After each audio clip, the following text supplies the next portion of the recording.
So I'm recording this audio instead of actually recording a video because, well, to be frank with you, I don't have space enough on my camera to record a video at the moment. So I'm doing this, and I figured I may as well get this out by Friday somehow or other, and this is the only way I had of doing it. So, I saw the extended cut of Jurassic World Dominion.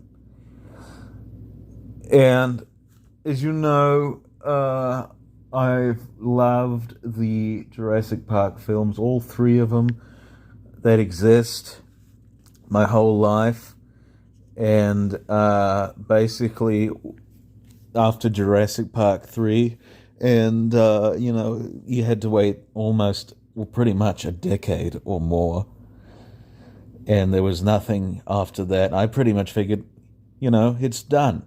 We don't really need any other films in this franchise. It's sort of a thing of the past, shall we say. And then all of a sudden, Jurassic World came out, and I ended up seeing that and thought it was the worst piece of dreck that I've ever seen. They did nothing really new with it. They sort of, yes, it's an up and running park, an actual functioning park, but at the same time, really, it's just the same bloody film as the last one. And the whole hybrid thing is just ridiculous, in my opinion. I've only seen that once. I haven't rewatched it since 2015 because I don't need to. I don't need to waste my life watching that tripe because really, why waste your time with a rehash when you can just go back to the original? I haven't gone back to the original because, to be honest with you, I know it by heart, and really to see it would be pointless. But nevertheless, I still stand by that. And then 3 years later, Jurassic World Fallen Kingdom came out, and for some reason that is now lost to comprehension, I had reckoned that that would somehow be better than what the hell I saw in 2015. I was very wrong.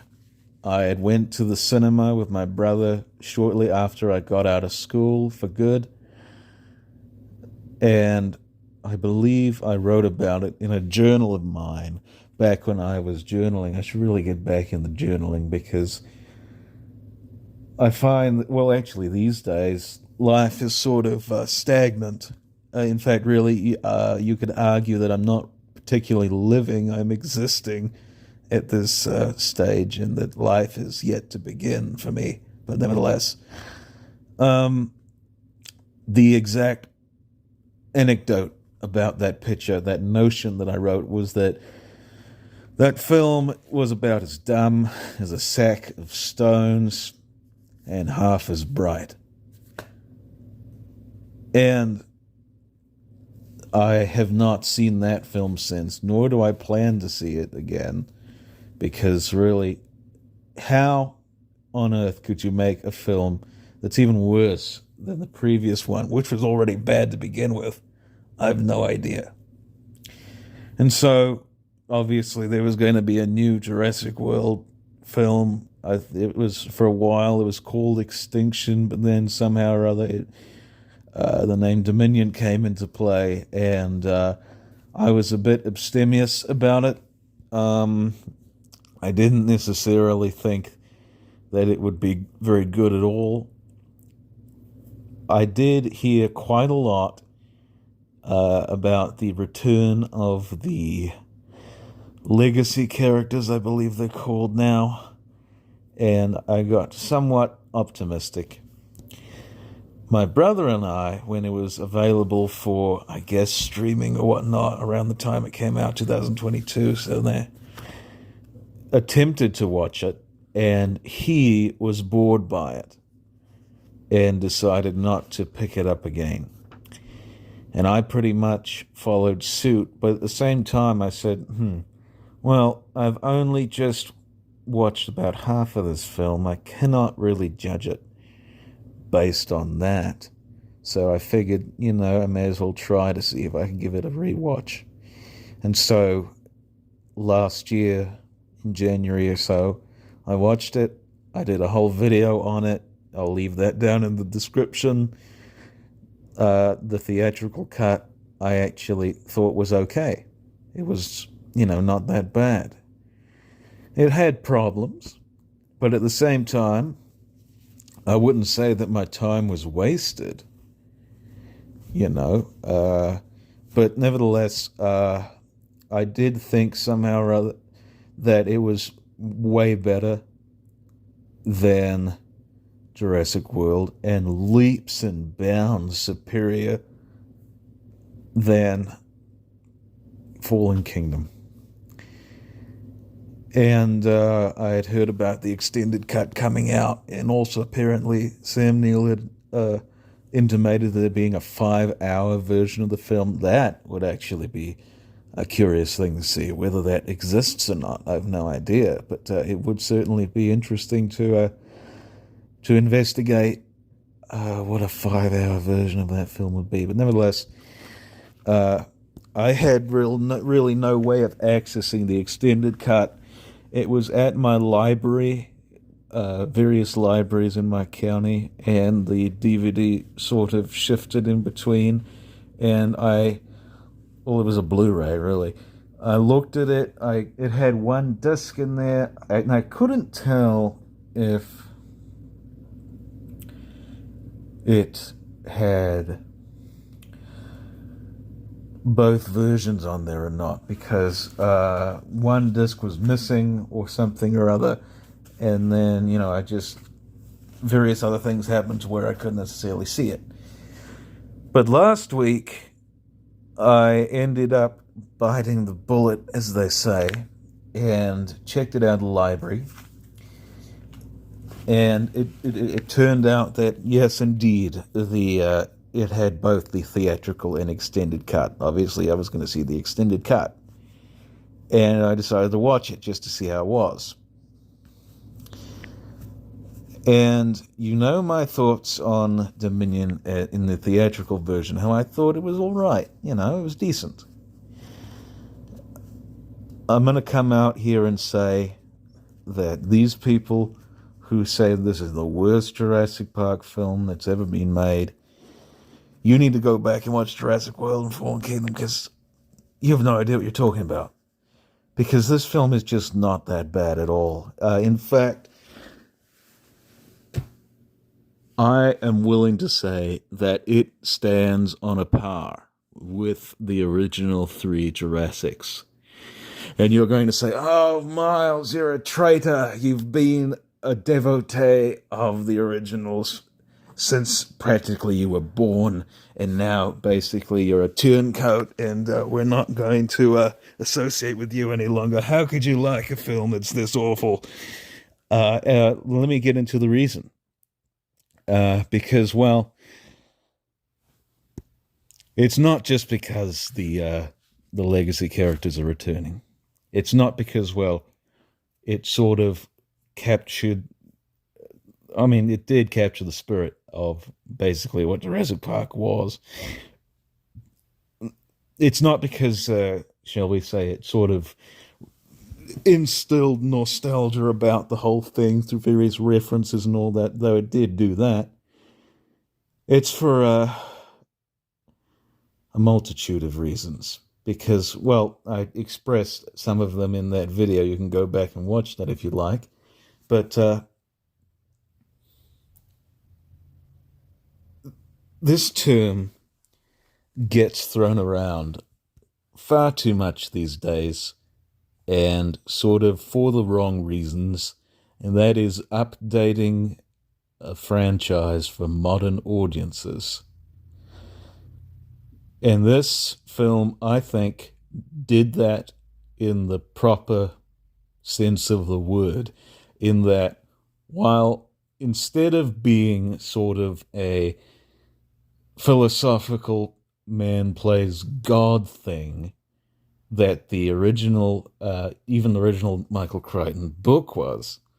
It's sort of now to where it's, I guess, sort of a take on, these business companies and whatnot, and sort of what they do to capitalize and monopolize the world and such, with dinosaurs sort of as an a corollary to it, an accent or whatnot, however, to it. It's sort of an interesting contrast in a way. You can't necessarily do the same things again. And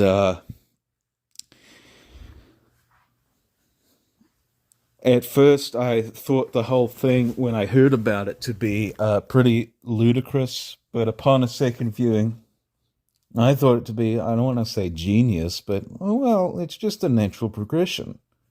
It's a different century. It's a different mindset. And really, it's just a different story, ultimately. And so I guess now I'll go over some of the changes in the extended cut, because really it seemed a lot of these changes were for the better. Actually, all of them were for the better, because the theatrical version, while watchable, it still did have quite a bit of things in there that were problematic. It wasn't necessarily the most pleasant viewing experience, but nevertheless. So, what did they add to this picture? First of all, they added the prologue, which is about, I don't know, 4 or 5 minutes in the Cretaceous period, a battle between a Giganotosaurus, I believe that's the name. Funny thing, I used to call that the Chictorosaurus because I thought it was originally Gigantosaurus, and then, that they had referred to an entirely separate species, so I called it a Chictorosaurus or something like that, which is interesting.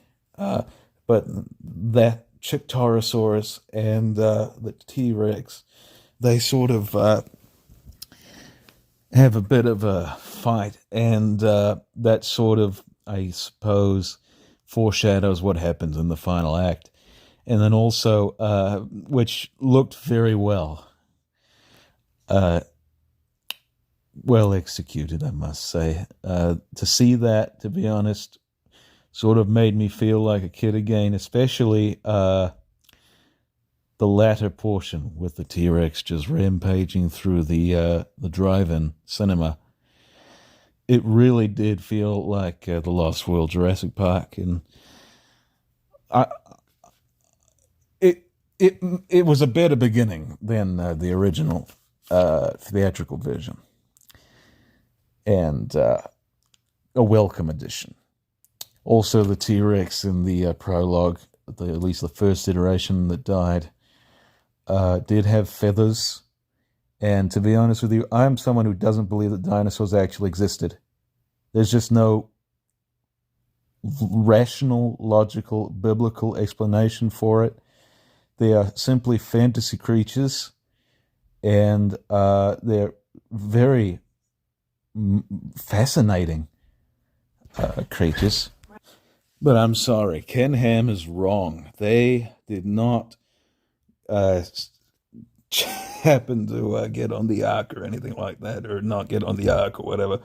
But nevertheless, the T-Rex had feathers, and this whole thing with dinosaurs having feathers is absurd to me. In fact, I even read something to where Triceratops, apparently they think it had quills. It's just getting stupid at this stage. And to be honest, God would not make a creature that would be this open to interpretation. Everything he made has been definite and to his design. And these paleontologists, these scientists, making it to where, it's a new creation every year, practically. It's just against creation. And so that's why I don't believe dinosaurs ever were. My apologies for digressing into my theology there. or lack thereof, but nevertheless, the feathers on this T-Rex looked okay. They didn't look too hicky or anything like that. And as I said, the prologue made me feel just like a wee child, and that was a welcome addition. The next additional scene was a sort of bartering with a Parasaurolophus because, what's his name? Chris Pratt's character. Chris Pratt. Okay, I'm going to talk about him in a later video, perhaps, because I don't really like Chris Pratt all that much, because anything he's been in has either philandered my childhood or was an idea that I had had years before it happened, but was completely pulled out from under me. And I will say, he was good in this picture. I somewhat liked him very much, but nevertheless, he is wrangling some Parasaurolophus for some reason or other, just, I guess, to, I don't know really why, because that's what he does. And then there was a scene where a poacher, what's his name? Rain Delacourt, tries to stop him because it's an illegal business or whatnot, or I can't quite remember what the whole thing was. But nevertheless, it sort of establishes an animosity towards these two characters that didn't necessarily exist in the theatrical cut, because when the villain, for lack of a better term, showed up, it was sort of an afterthought, and the reason why they were going after him is because they stole the raptor girl. Not the raptor. I still think my idea about this English girl, whatever her name is, Maisie, I still think that's way better than what she actually is, because, oh goodness, just imagine if they actually went with the dinosaur-human hybrids for Jurassic Park 4.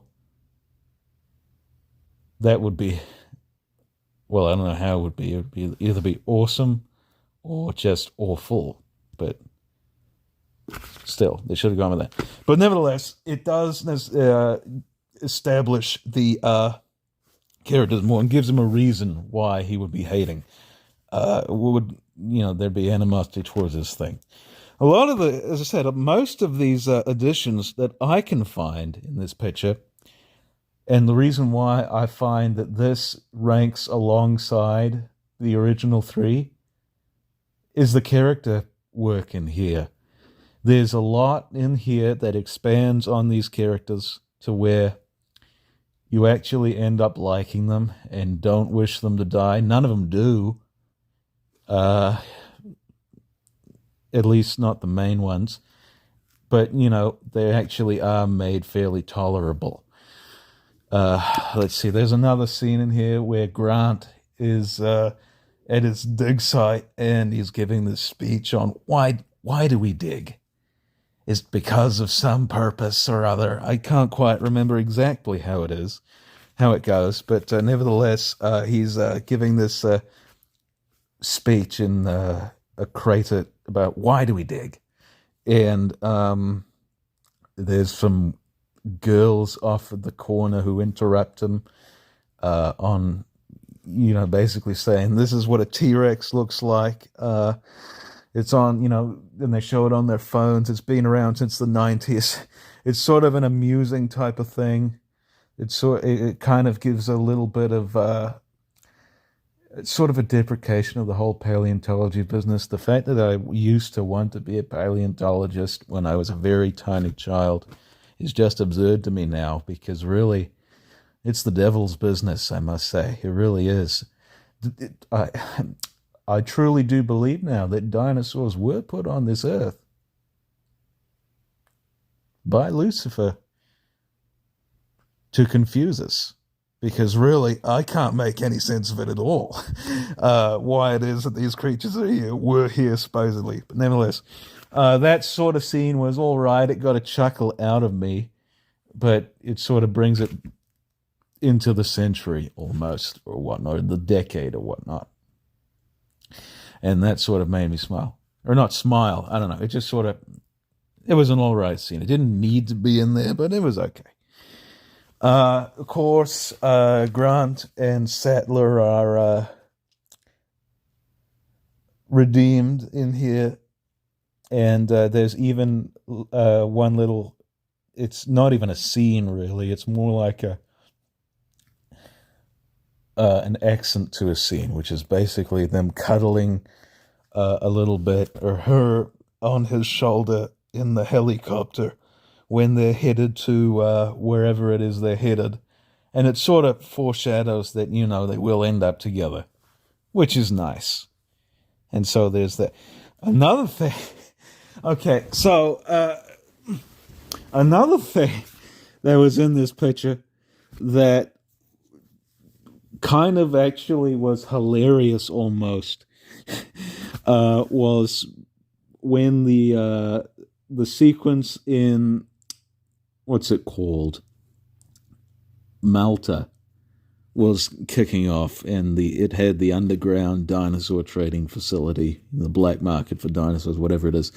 There was, I guess, dinosaur cockfighting or something or other. That was an element to this sort of business, and this was added to the scene. But there was a little creature called a Lystrosaurus, which looked like, to be honest, a Placerius, a teeny Placerius. And it's said to be, it looks very cute and all that and such. It's supposed to be a leaf eater. And basically it's sold by this lady, I forget her name, the pilot, who basically takes up with Chris Pratt and what's her name? Opie's daughter. I can't quite remember her name.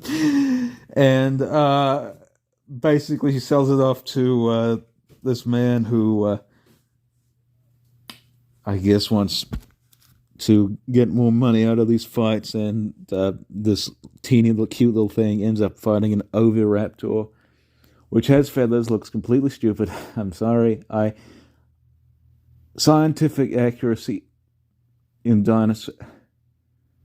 You already know my stance on that. I'm not going to continue to berate you with that. But nevertheless, an oviraptor, the thing fights. It actually ends up, this cute little thing, it's sort of an act that it puts on, and ends up actually biting the head off of this oviraptor. And the thing sort of runs around a bit like a chicken with its head cut off. And I said, oh, I don't remember that scene. That was just hysterical. And I'd say it was a welcome addition, honestly. It sort of added more dinosaurs to the picture, to be honest with you, which I complained about, the whole lack of dinosaur things in it. And yes, admittedly, there aren't that many scenes with dinosaurs in there. But let me ask you one thing.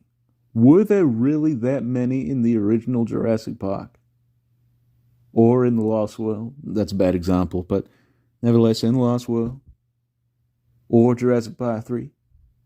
Was there also an equal balance of human moments alongside the dinosaurs to sort of make it an interesting story, not just about dinosaurs, but a human drama? That's what Jurassic Park is, in my estimation. Why it is these people don't understand that, I have no idea.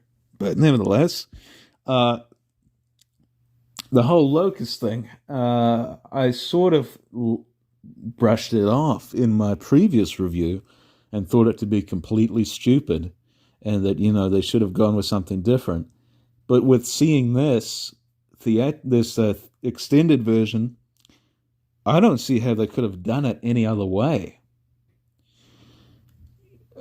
These are supposedly prehistoric locusts, and, they're bred for a reason, so the bison can, I suppose, sell all their crops over the competitors or something or whatnot. there's some holes in the whole thing or whatnot, but nevertheless, it's a human story with dinosaurs and locusts, and more of that character work too. We have two instances where Claire, that's her name. That's right, because she's also the name of the Stegosaurus child in the Lost World, baby Stegosaurus. And I guess they named her after that. What's her name? Opie's daughter. And there's a little moment after the whole Malta scene where she's basically saying, "Are you okay?" And on the plane, and then Chris Pratt saying, "Yes, I'm okay." Basically, sort of, these people. It's small, but these people care about each other. It's deepening the characters, which up until that point seemed really cardboard cutouts, and also up to that point seemed really the only reason you'd know the other ones is the fact that they have been in those previous three movies that exist, and that's why you like them. Really, this cut excels in its ability to deepen characters, make you care about characters that up to that point you couldn't care less about, that you haven't really seen since the initial viewing of those films almost 10 years ago. And really, you kind of like them at the end of the day, in my estimation. And then also, evidently, the pilot, I can't remember her name, the pilot lady, and what's his name, Chris Pratt, they have a little sort of exchange about them being in the Air Force and the Navy, respectively. And, it sort of deepens the thing. I've learned over the years that a good story is not about necessarily an exciting element, but it's really about the characters in midst of these elements. And that's what Jurassic World Dominion tried and I think succeeded at with this new extended cut. And that ultimately is why I think it ranks alongside the other three. You may say whatever you want, but that's just my opinion, as I said, and I'll keep to it. There's a couple other things in here that I found were just utterly spectacular. And these basically are sort of universal statements, in a way. There's one with Dodson and his assistant, I suppose, who ends up being in alliance with our characters. He's trying to cover up the plans to, because I suppose they're sort of botched or whatnot, and the locusts end up breeding out of control and will threaten to destroy all of the food supply or whatnot of the world. I don't know, some or another type of disaster movie plot. But nevertheless, Dodson says, if you don't apologize for your mistakes, erase them. That right there, it's sort of... And you could also say this with the Dr. Malcolm speech towards the end of the picture. Not speech, but just conflict between him and Dodson towards the end of the picture. It's sort of, shall I say, an element of the franchise, the original trilogy, really the first film that was absent for a long time, and now it's back. These questions about whether these things should be done or not. You stopped, you went ahead and you stopped to think whether or not you could. You didn't, okay, you were thinking about whether or not you could, but you didn't stop to think about whether or not you should. That sort of thing. It resonates on that level. And then this right here is just brilliant. This brilliant beat, little anecdote from Grant where the raptor girl, not raptor girl, I know what she is. She's a clone that was made to, I guess, sort of give the progenitor a life that she couldn't have. It's some sort of weird type of a thing. I still think my idea is better, how they sort of took a raptor and human cells and combined them to make this lady, and that eventually she'd turn into a raptor. Let me know if you think that would be a neat idea for Jurassic, because to be honest with you, there doesn't need to be any more Jurassic Park films. I'm sorry. Or world film, whatever the hell they're called. There don't need to be any more. I know David Coap is endeavoring to write another. Who cares? At this stage, who really cares at all? I'll talk more about that later. But nevertheless, when the not raptor girl they're sort of in the caves at the Biosin Labs, Grant and Sattler are venturing forth, and Maisie, that's her name, does not want to move out of the train or whatnot. And Grant says, moving forward is better than staying still, to coax her. Moving forward is better than staying still. If that is not a universal statement, I have no idea what is. That's one of the profoundest things that I've come across in recent cinema that it really is sort of alien in this century. And the fact that it came out of Alan Grant's mouth in, that sort of circumstance is just incredible. So basically, the whole picture ends with the whole coexisting thing, which, to be honest with you, initially I was sort of about, but really, it kind of works for this particular picture, I must say. They do it to where, that there could be hope in the situation or whatnot, and that, we didn't necessarily learn from our mistakes, but we'll have to work with the reality that has been wrought from them.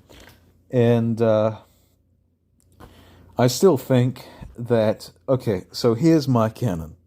My canon with Jurassic Park is, apart from the novels, which I haven't read really since I was 12 or 13. I'm going to reread them here soon. I have a copy of the first one because I sold off my Barnes & Noble edition because I wanted to get some money to buy more books. And evidently that's worth quite a lot, so I got quite a lot. But nevertheless, plan to read the Crichton books again here soon. But my canon for Jurassic Park, film-wise, has been Jurassic Park the game, The Lost World Jurassic Park, and Jurassic Park 3.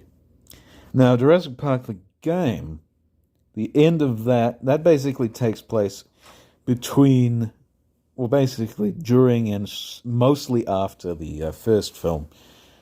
And basically the end of that game, it is implied that the island would be destroyed within 90 minutes of the characters leaving it. And that is what happened at the end of the original novel. And, it seems to me more like a bitter ending, to where there'd be no possibility of them trying to do this again. People don't necessarily learn from their mistakes, but at the same time, that they wouldn't be able to not learn. It sort of reinforces that, in a sense. Nevertheless, I just think it's a better ending. And, when you have The Lost World and Jurassic Park 3, at the end of that, where Hammond says, these creatures would be best without us. We'd have to let them be. That would sort of put things into perspective. That'd make it a sort of a better summing up, in my estimation. But the way they went about it with this, it there there really isn't any other way they could have done it, and really the way they did it, it served the purpose. It was all right. I wasn't so crazy about it, but at the same time, it was fine. The whole ending thing. Really, at the end of the day, the reason why I liked Dominion so much was because of the character moments in it, and how really, with all of what I've addressed here, apart from the theological digressions and everything else, it seems to me, at least, to capture the spirit of that very first picture that I saw coming out of the womb, practically, and continued to see many years since. And that, I think, would really be not necessarily a fitting end. I still think that, obviously you have the pteranodons flying off the island into the clouds onto the mainland in Jurassic Park 3, implying that, yes, this will continue in some capacity. But nevertheless, it's an all right ending. And there doesn't need to be any more films. Really, to be honest with you, you could argue that there didn't need to be any more. But at the same time, I'm happy with this extended cut. I can easily say that I like Jurassic World Dominion. No, I love Jurassic World Dominion, and think it's every bit as good as the first Jurassic Park trilogy. And will probably buy it on Blu-ray if I can get it cheap enough to add to my collection because of that. Whether I will watch it as regularly as I did the first three, I've no clue, because there's also, it's sort of not really, it doesn't connect all that well to the third one. Like I said, the whole pteranodon thing, you could sort of argue that has something to do with it. But at the same time, my whole headcanon is that Jurassic World occurred in the minds of the insane, or was just a dream or whatnot. And I suppose you could say that this is sort of an alternate reality or something like that. Sam Neill even said in an interview for the film Hunt for the Wilder People back in 2016, which is a terrific film, I recommend you watch it, he said that Alan Grant is either retired or dead and probably won't make an appearance again. Is that still applicable? Maybe. But really, at the end of the day, I'm happy with Jurassic World Dominion and do very much enjoy it for all the reasons I've stated, however incoherent they may have been. And that's all I want to say about this particular matter. This video's got on for way too long. I apologize for that. But hopefully you'll sit through the whole thing and consider these points, and maybe even transvaluate the film for yourselves to see that really it's not that bad at all. It's not a perfect film, but then again, Jurassic Park 3 is not perfect. And that's one of my, well, to be honest, it's one of my favorites in the franchise. But, you know, this will maybe just get you to have a second thought about the whole thing and maybe sort of look at things from a different perspective, shed some light on some of the stronger points of the film, and make you sort of forget for a while that this was born of the abysmal antecedent that was Jurassic World and its successor, Fallen Kingdom. That's all I want to say. I thank you very much for watching, and I'm going to close this video right now and get back to formatting my book because, well, I'll talk about that at a later date, but it will be coming out here very soon. I've just had a whole bunch of issues with it, but I'll disclose that here at a later date. But anyway, thank you very much for watching. I hope you enjoyed. I hope you have a very good morning, midday, afternoon, evening, midnight, whenever you plan on seeing this. That was a motorbike, and we'll see you people down the road. Cheers.